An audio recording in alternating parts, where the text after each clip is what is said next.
Hello everyone. तो आज हम करेंगे प्रिंसिपल्स ऑफ मैनेजमेंट के कुछ एमसीक्यूज़।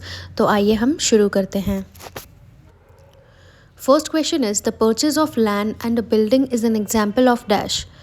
लैंड या बिल्डिंग खरीद रहे हैं, वो कैसा डिसीजन है ना। ग्रुप डिसीजन है, मेजर डिसीजन है, माइनर डिसीजन है या स्पॉट डिसीजन है। तो ज़मीन खरीदना तो बहुत बड़ा डिसीजन होता है ना, तो ये होगा major decision, option B. Now the question is the decision which relates to day-to-day operations of an organization is personal decision, operative decision, minor decision या major decision। तो जो decisions हम लोग डेली एक्टिविटीज़ जो कर रहे हैं उस टाइम पे ले रहे हैं, तो उन decisions को हम लोग क्या बोलेंगे, ऑपरेटिव डिसीजन। देखो यहाँ पे ऑपरेशन से रिलेटेड है, तो हमें ऐसे देखना है कि ऑपरेशन से रिलेटेड क्या चीज़ होगी, ऑपरेटिव। तो यहाँ पे आंसर होगा option B. The duration of short term plan is dash. Short term plan का ड्यूरेशन हमें पता है 6 से 12 महीने का होता है, तो यहाँ पर ऑप्शन डी आंसर होएगा 12 months. The decision taken by higher level of management is dash. Higher level of management किस तरह के डिसीजंस लेता है, programme decisions, non programme decision, individual decision या नॉन इकोनॉमिक डिसीजन। तो हायर लेवल ऑफ मैनेजमेंट हमेशा new strategic decisions के बारे में बात करेगा, है ना, नई नई स्ट्रैटेजीज लाएगा। तो वो सारे डिसीजंस कैसे होते हैं, नॉन प्रोग्राम डिसीजन। तो यहाँ पे option B is the answer.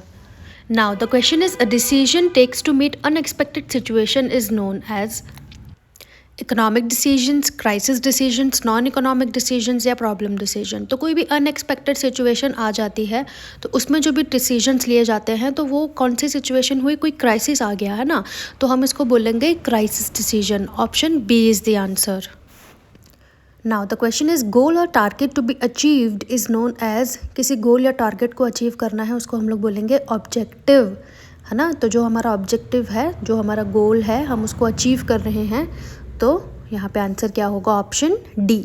Now the question is the process of dividing the large monolithic and functional organisation into small and flexible administrative unit is called.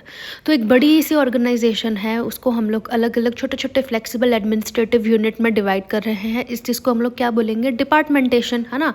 हम लोग अलग अलग डिपार्टमेंट्स में एक बड़ी सी ऑर्गेनाइजेशन को डिवाइड कर रहे हैं बेस्ड ऑन देयर फंक्शंस। सो यहाँ पर ऑप्शन होगा D. D is the answer. Now, the question is dash may be defined as a guide to thinking and action of those who have to make decision in the course of accomplishment of the enterprise objective। तो जो भी एक enterprise है, जो भी एक organisation है, उसका ऑब्जेक्टिव होता है, ठीक है। ऑब्जेक्टिव को मद्देनज़र रखते हुए अगर हमें कोई डिसीजन लेना पड़ रहा है, ठीक है, तो वो हम लोग किस चीज़ को बेस मान के ले सकते हैं। तो हमेशा जो भी गाइडलाइंस होती है या गाइडिंग प्रिंसिपल्स होते हैं, वो हमको कहाँ पे मिलेंगे, पॉलिसीज़ में, ठीक है।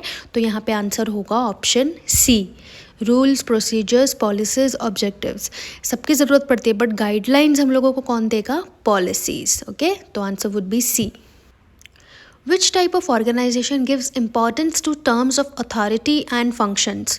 कौन सी ऑर्गेनाइजेशन है जहाँ पर ज़्यादा इम्पॉर्टेंस हमेशा अथॉरिटी और फंक्शंस को दिया जाता है? तो ये हमें यहाँ पर बात हो रही है फॉर्मल ऑर्गेनाइजेशन की, राइट। फॉर्मल ऑर्गेनाइजेशन में ही ये सारी चीज़ें होती हैं। तो यहाँ पर आंसर होगा option A. Now, the question is lower level workers need dash skills than administrative skills। तो जो लोअर लेवल पे वर्कर्स होते हैं उनमें कैसी स्किल्स होनी चाहिए? ऑप्शंस है ए टेक्निकल, बी प्लानिंग, सी कोऑर्डिनेटिंग या डी डिसीजन मेकिंग। तो लोअर लेवल वर्कर्स में हमेशा टेक्निकल स्किल्स एकदम अच्छे से होनी चाहिए। तो यहाँ पर आएगा answer option A. Now the question is Esprit de Corps stands for dash. Options are coordination, centralization, decentralization, unity is strength। तो यहाँ पे Esprit de Corps का मतलब क्या होता है, टीम स्पिरिट, है ना।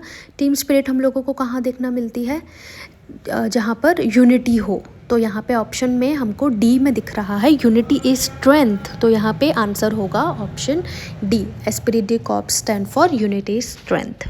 Now the question is single use plans are designed to meet।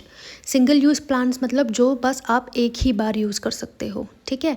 तो यहाँ पे ऑप्शंस हैं departmental needs, repetitive situation, stability या नॉन रिपीटेटिव सिचुएशंस।